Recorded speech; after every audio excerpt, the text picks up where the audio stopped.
Hi, it's Warren Huart here. Hope you're doing marvellously well. I'm here with the great Kenny Aronoff. How are you, mate? Good, man. Awesome. Good to see you as ever. Yeah, thank you. We did a record together about a week or two ago, and we're at Sunset Sound. Yeah. Tell me about your setup there. Oh, I love that studio. Amazing room. Oh, it's just both sides of the glass are incredible. Absolutely. Well, so Kenny has his own space where he's working. What did you do? 3 projects yesterday? 5. 5 projects yesterday. I try to stack them, Right. get it all, because it's the whole point of even having a studio was, I didn't change the rules. I like the big rooms way better, especially for drums. Right. Acoustically, that's what it's all about, is the drums in a big room. Anyway, when the budgets changed, I realized, this is my brand. This is what I do. I'm a session guy. And so I got this room. This room here was John Shanks used to store his guitars in here. This building is set up for people like Lukather, Landau, Dean Parks, Steve Stevens. They all store there. John Fogerty even has a locker. So I took over the room and started small, got minimal gear, and there was across the hall, which I'll show you in a little bit, Perfect. is where the control room is. I just started, I got a snake, ran it over to that room, and an engineer had that room, and so we started experimenting, recording. Right. And then it's escalated, so I have a full, BAE line of, 1084s, 1073s, basically Neve API. And now I got all the big mics, and so now it's a full-blown studio. Oh, no, the point great. is, and you know this, I'm not telling you anything you don't already know, it's to accommodate the new budgets. Sure. I would much rather be working with you at Sunset Sound or Henson or, NRG or any of the great studios, East West, The Village, Recorder. But the budgets aren't there for a lot of the records. As you know, you work in your studio too at home. So I basically have created the best studio that I can afford and give the best tracks to people that they can afford. And I work very hard and fast.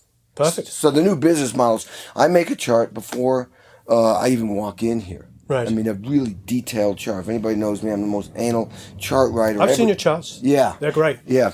So I do that mostly to accommodate the engineer. Right. So I want great engineers like yourself. So we can't dilly-dally.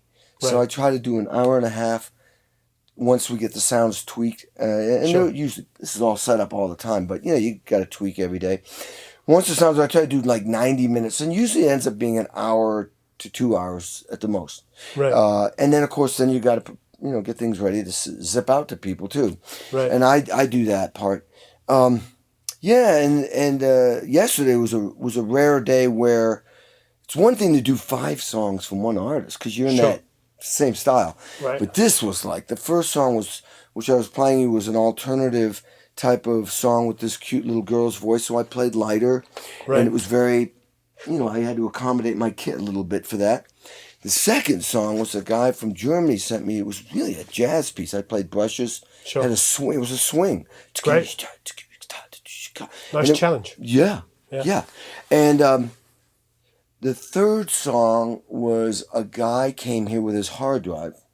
Wow. Yeah, he came, and it was more like a 6-minute, it was just organ and no vocals, and I had to map this out and try to figure out how to develop the song, right? Sounds like you were helping to write it. Yeah. Boy, have I been in that place before, right? Oh, what are you doing? Yeah, right, okay. King.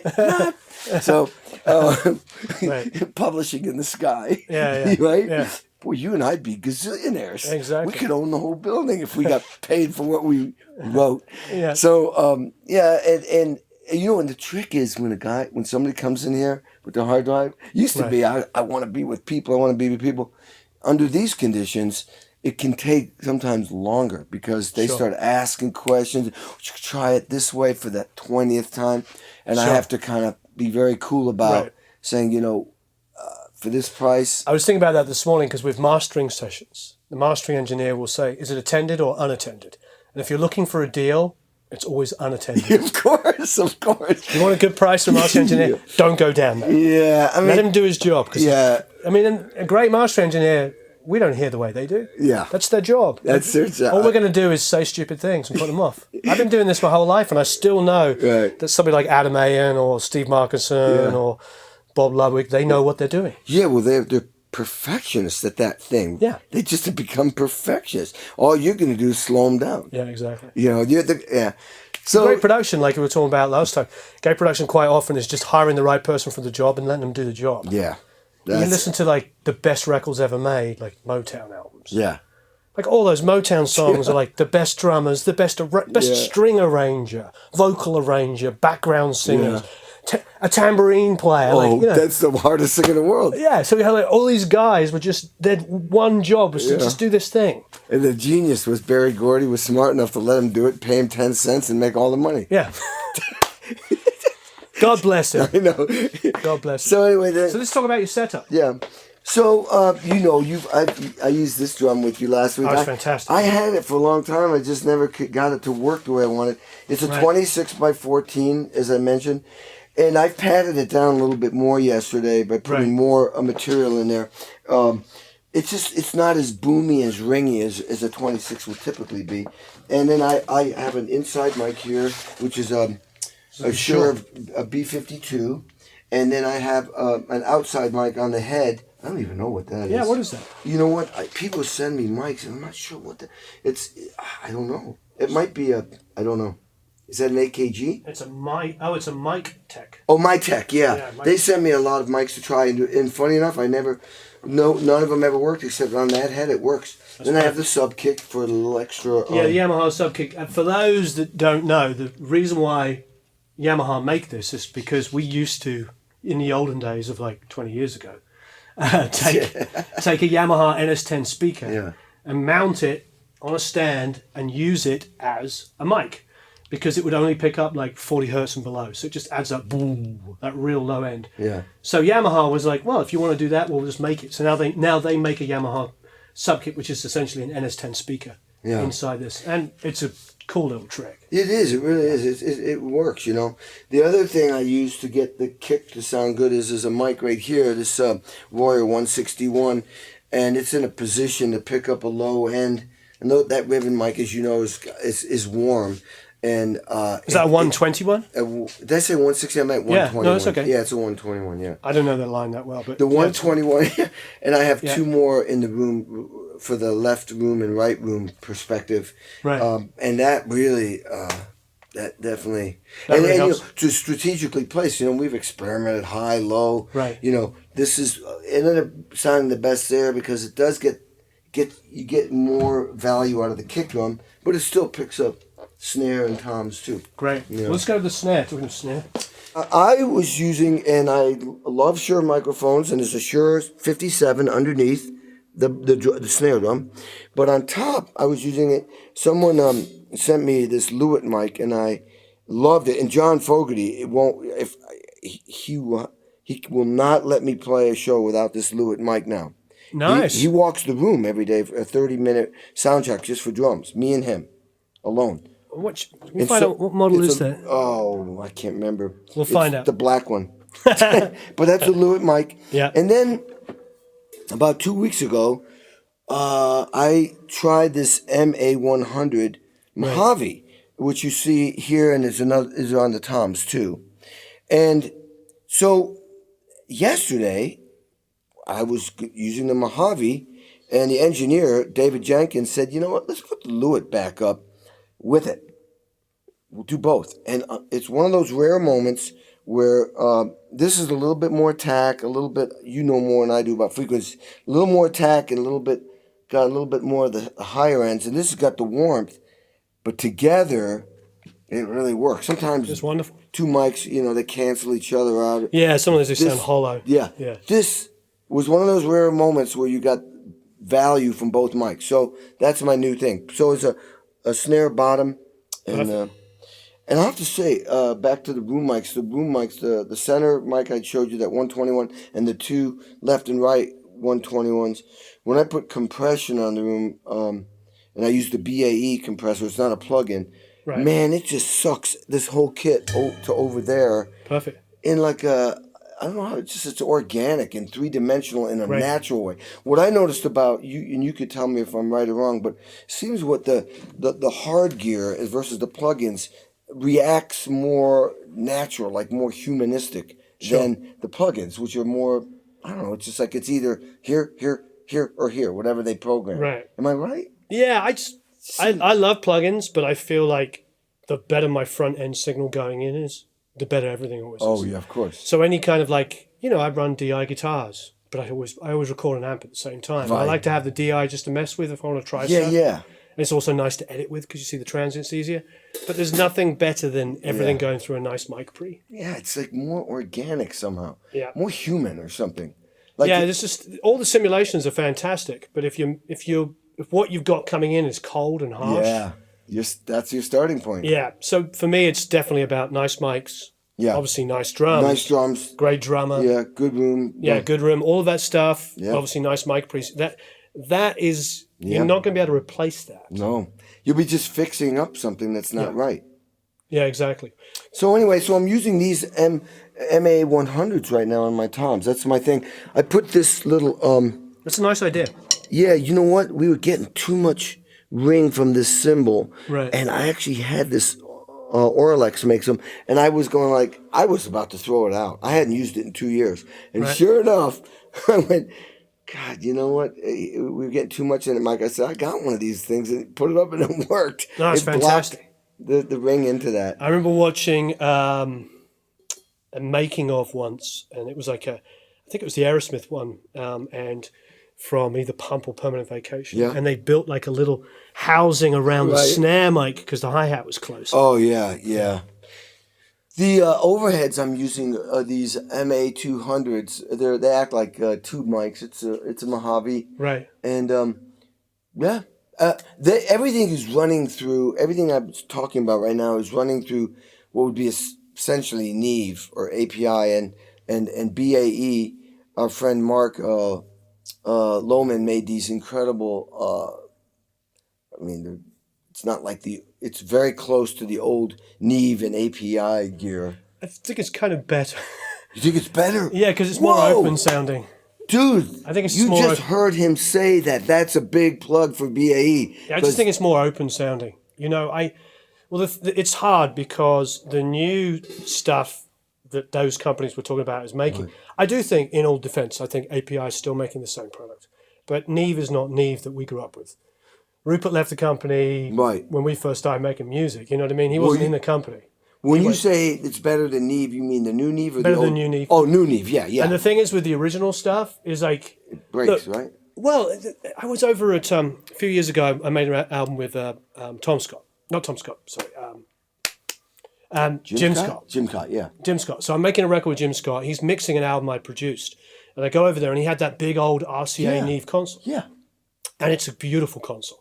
So we're mixing on the console and I start asking him dumb engineering questions. And he says to me, just had the whole console recapped a few months ago. And I was like, well, how is it? And he goes, well, I used to use this console in like 1980 when it was 5 years old. And he goes, it sounds better than I remember it. And he goes, instead of like doing 4 clicks now, I have to do 2 clicks. All that happens is the vintage equipment gets old and things don't work as well. Yeah. And warmer means top end isn't passing through properly. Right. I mean, it's contentious because you're going to get like the Gear Sluts guys are going to launch in on this, that, and the other. But the reality is you've got a guy like Jim Scott who worked on this console when it was nearly new. He's got it now rebuilt with modern specs and he's loving it. Yeah. And it sounds fantastic. And so there's your point. It's like... Yeah. When we were using that equipment, it was brand new. Brand new, and it's not, now it's 30 years later. It's not brand new. No, and it's good. Things wear down. Yeah, Well, I'll tell you what though. The bottom line is that Neve BAE stuff. That's basically Neve and API sounds. I agree. The APIs, because I actually use a plug-in. The old are they the 550s? What's the ones? The old APIs where you had those little sliding graphic things. Is that the 550 or 560 or 5 something? 560B or 5? God. Well, don't worry about it. Embarrassing ourselves. The point is, those I beta tested. I call them the graphics. Yeah. API graphics. I beta tested those things. You think I'd know? They are amazing. They actually had attack and punch. It's like the real aggressive John Bonham rock sound that, you know. I use them on the kick and snare. Yeah, that's what I'm using them on. And I use the plugins. Yeah. Just on top of what I already have. And I print them on a separate channel because I want the engineer to have flexibility. I try to get great sounds, but I want the engineer, but I can't guess what they want. Sure. I have no idea what they want. And I don't have the time to sort that out. Right. I just got to give them good sounds and they can do what they want. Good fat tones that they can EQ the way they want. Yeah. I agree entirely. That's what I like when I'm getting stuff. I do take a chance and I do print the compression on the room mics, but it's hard to argue. It's not over the top. It's just enough to make it sound really professional. And, you know, we're competing with GarageBand. Sure. Right. I think the thing is like, we all have addictive drums, Easy Drummer, you know, those are all available to us, and I use those tools all the time.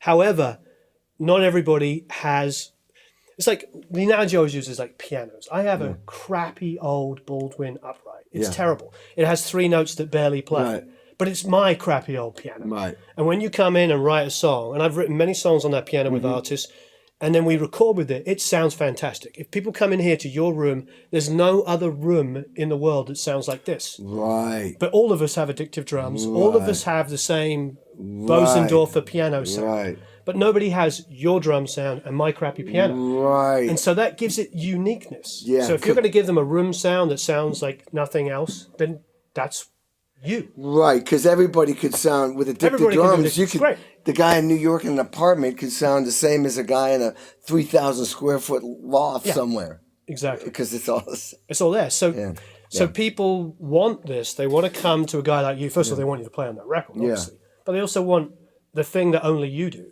Yeah, that's a very good point. And, you know... So I'm just thinking for having the room sounds that are your room sounds is actually cool. Yeah, okay. Yeah. All right, well, there you go. I'm doing that. Yeah, no, it's good. Now, what we got on the hi-hat here? Is that 451? Yeah, 451, 8 kg, you know, standard. I mean, that just works great on the hi-hat. I use 15-inch hi-hats. I like them. I mean, I like 14 new beats, but 15s I like better. It's just a little bit, they blend in the kit better. Well, you play hard and consistent. Yeah. So it balances out. But you're also very, very balanced with your drums, where a lot of guys that play hard, I won't mention any names, but we all know who they are. They have a tendency to play their cymbals far too loud for the rest of the kit. Well, as you notice, I raised them up to make sure it doesn't.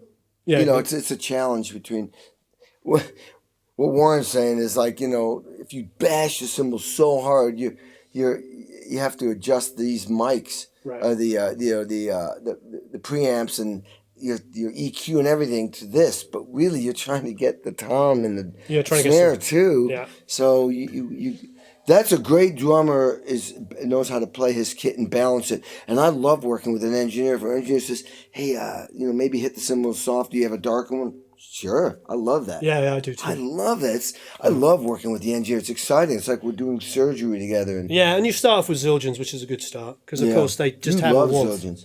I love Zildjians, and I like Paiste 2002s just because I like you. I grew up on Bonham, so I just have the Bonham ride is. Yeah. I have a Zildjian set, and then I have one Paiste for my ride, just so I have the Bonham ride. Yeah, yeah.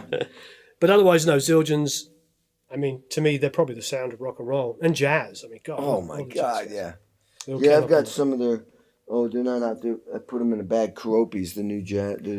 So what's the Shure you've got on the ride here? I don't know this little one. Is that It's called KSM137. Yeah, the KSM series.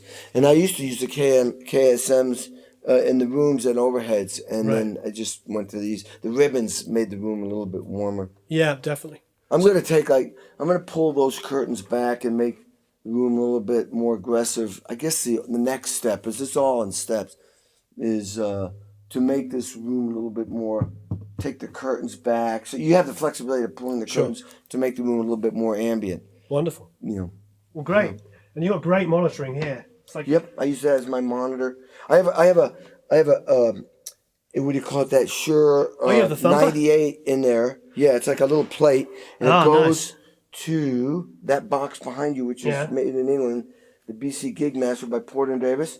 Porter Davis stool. Basically, the idea is when I hit the kick drum, I get a thump in my drum tone. It really, it's great. And I have a mixer that help boost that up and down. And all my this mixer is used, Yamaha mixer is used for playback. And also I rehearse in here with bands. I have a little PA. I can rehearse. This is great. I mean, this is like being in any real studio where you've got control of everything. Yeah, that's really fantastic. cool. Really nice. So this is a stereo Royer SF24. It seems almost sacrilegious to put it here. The idea is to have it in the room, but I couldn't get the value out of it, so I wanted to use it. So it's here. I used to leave the door open, but now I like the sound with the door shut, actually. Yeah, you just compress the crap out of this thing. So you just get all the thump. Yeah, that's it. You got rid of a frequency. Get rid of the cymbal bleed. Exactly what was happening. Down to the... Yeah, great. That's what we did. That door shut, got rid of a lot of crap. I like the fact it's stereo, so you're going to get a lot of reflections. It'll give you some width in your mix. You know, I used to put up all these baffles in here, but I guess this is enough right here. Because sometimes it can sound like a boing. But no, this is great. It's great. So Kenny, I see lots of goodies here. Yeah, I know. Mark should be very happy. I do, yes, Mr. BAE himself. Yeah. So let's have a look at just kind of go down. You've got the kick in coming in here. Mm-hmm. This is nice. And these are 4 of them are 1084s. Right. And that's all. These first 4 are 1084s because it got the extra knob there. And this is 4 of these are 1073s. The 1084s has a little bit more EQ range, right? Absolutely. Like maybe, If you guys are watching, you'll notice that Kenny is scooping out some 350. And I don't know how many times you've heard me tell you that I take 350 out of drums. Oh, is that right? Yeah. It's weird, and I think a lot of it is to do with, let's be honest, Neve frequencies. They kind of invented frequencies that sound good, as far as I'm concerned. They chose musical frequencies. And obviously Mark now at BAE is making these beautiful souped-up clones. I call them souped-up because he's still, he's the only guy that still uses the real transformers. Yeah, he told me that. Not that stuff from China. Doesn't get the... No offense to China at all. Exactly. So I see he's doing a little 60 boost here, a little 350 cut, and some 10K on the top for the kick in, which I think is beautiful. That'll give him some nice click there. Get rid of that woolliness, but then pull in, push up the bottom end. On the snare top, I see a bit of 10, a little bit of 4/8. That's nice. 110 is beautiful on the snare. Gives a lot of body. I always go on a Poltec. I always do like 100, so 110 on the knee is beautiful. Nice. I like. You're not doing too much on your overheads. I think you got this pretty flat, which is nice. Same thing. If you have good mics and you got a room and good gear. Exactly, and you're hitting them right. Nice. Yeah, it's pretty much what I do. I think, a little bit of EQ on kick and snare and let everything else breathe. Yeah. Which is great. And then you're using the 312s, which I love, 312s. Yeah. I mean, it was what we were thinking about doing. I was going to maybe put something, I was going to flip something around. I can't remember what it was. Possibly put maybe the overheads up there and then drop. Something down. I don't know what it is. I mean, I like APIs, 312s. I like 312s. I like 1073s and 1084s on pretty much anything. Yeah. I know. That's the thing. It's addicting. You could have fun moving around. Use the 312s. 312s on drums are phenomenal because the transients are so fast. Yeah. Everything sounds so snappy. Yep. There's not a snappy sounding on 1084s and 1073s. Right. But it gives you so much body. It's insane. Yeah, it's hard to say. So it's like kind of horses for courses. You might swap over and then fall in love with this configuration. Then in 2 months you're bored and you go back. Yeah, maybe. Maybe I'll try. They'll both work. Yeah, that's probably why I put a plug-in on the kick, an API like you do. I run the snare and the kick through here, but then I add a plug-in of the API to get a little bit more of that snap. Yeah, definitely. So you got a little best of both worlds. Yeah, the graphics are phenomenal. And then over here... I use their BAE compressors on the room, which I really love. Is this the stereo room out in the hallway or the one inside? Inside, and it made such a difference. Wow, when I got these versus the plugins, it just made the whole kit even more three-dimensional. I've got a pair of these as well. I use them on bass. I really like them. Yeah, they're really good. They're really fat sounding. Yep. Add a lot more warmth. And I went with the converters, the Apogee converters. The Symphony, yeah. I have 24 of them. I guess they put a card in there to make it. Does it come with like 18 or something? Anyway, I got 24 converters because I got 24. That's great. Channels. And so, yeah. And then you're monitoring using this. Yeah, nothing fancy. But that's great. You know, and it works totally affordable. These sound good. Yeah. That's really awesome. I had this Rain thing that originally was. I thought it was going to be like 6 separate, headphone mixes, and it's not. Right. I think you can set it up that way, but you got to go through the ins and outs and stuff. Right. I don't know how to do that stuff. I'll let an engineer do it. And I need to. I have space here. I'm telling Mark that he needs to bring some stuff over just to fill it up. I don't need to use it. Just looks so impressive. I mean, look, it's enough room here for another rack of 312s.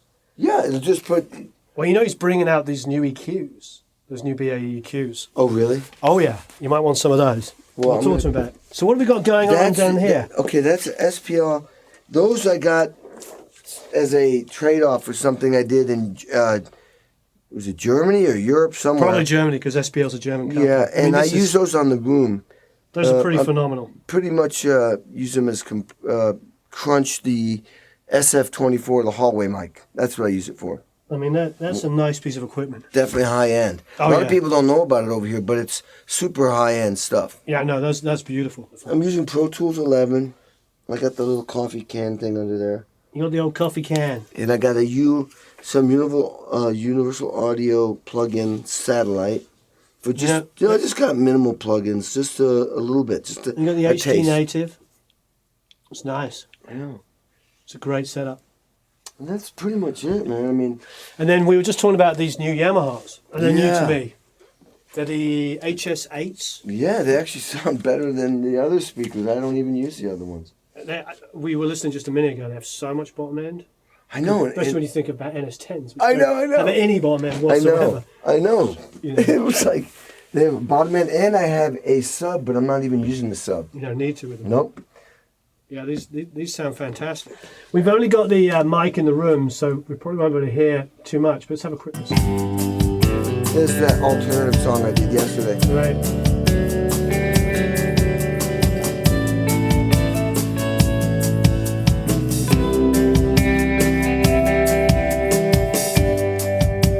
Hopefully you can hear this coming through the camera mic, but listen to that front head. Yeah. 26. Yeah. Is that just the front head? Well, it's just the front head in the rooms, how it's coming across. Oh, yeah, I see what you're saying, but those were just the room mic. That's cool. Yeah, that's fantastic. Wow, that sounds... I want to hear those whole mics.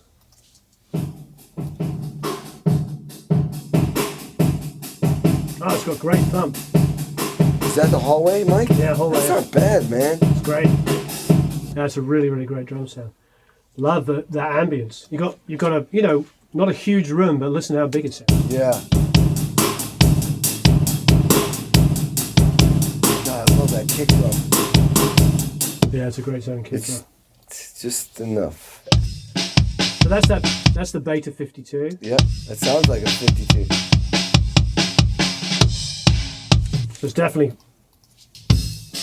good for like the rock. And that was what did we say that was? Oh, the mic. My tech. Yeah, the mic tech. And then here's our the sub kick. Yeah.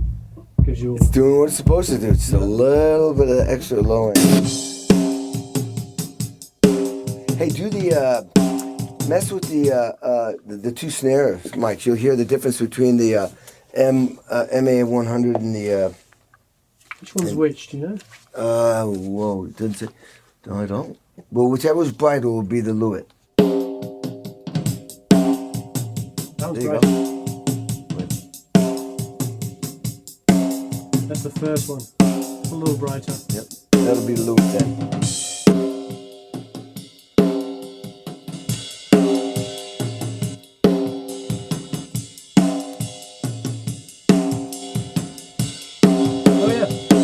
Nice. It adds the two together gets a little bit of extra warmth in there. Yeah. Gives it a little body. And the phase is pretty darn good between the two of them. That's always good. Otherwise, we'd sound small. Yeah, sound hollow. Yeah, that's nice. I like the idea of blending them. And then you have a 57 on the bottom. You know, the trick was we were trying to figure out where exactly is the capsule on those mics. if you line the mics up together, it doesn't mean the capsules are lined up. Yeah, exactly. You know what I mean? Yeah, it's I like, agree. where are the capsules in it? Perfect. And you got the good old 451 on the hats. Oh, Always sounds good. And then you using the Mojaves, the MA-100s, aren't you, on the toms? yeah. Of the overhead. Is that the overheads now? The toms. Oh, the 100s. Your toms always sound good though. When we recorded it, Oh, they did sound good. yeah. In fact, the time at sunset, those Yeah. toms sound phenomenal. Yeah. Insane. Wow, You good. tuned them yourself, didn't you, that day? Yeah. Yeah, they sound Yep. so good.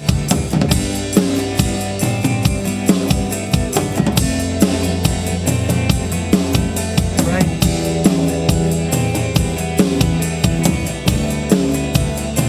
All right, thanks, mate. All right, man. That was a lot of fun. All right, we're doing great. Love your studio. Thank I you. mean, the thing about Kenny's studio is he uses the right equipment. What I mean is there's not like a million pieces of crap all over the place. He's got like really nice preamps. He's carefully selected his mics by trial and error. Yeah. Just try stuff out until it sounds great. And I'm always trying, always experimenting. And the goal is to sound as incredible as possible, you know? I also like the fact that you're not a snob. Because like some of the stuff, like the Ludwig and the Mojave stuff, is like, you know, some people like, oh, I only use a Neumann this or a Neumann that. Right. But we all know that, you know, that's not how the world works. No. Something sounds good, it sounds good. Yeah, That's all that matters. yeah, exactly. It also helps that he plays amazing drums and you hit it, you know, It so helps. consistently that, you know, most mics would produce a good result anyway. Thank But you. I love the way that you've experimented and tried different stuff. And like I said, small amount of the right equipment, like Yep. having just the right pre's. He's not overly compressing, he's just compressing stuff lightly going in. He's playing very evenly, as you can see from the files there. Everything's pretty consistently based on his playing. So, thanks, mate. All right, good. Good job. Very good. Thank you. Yep.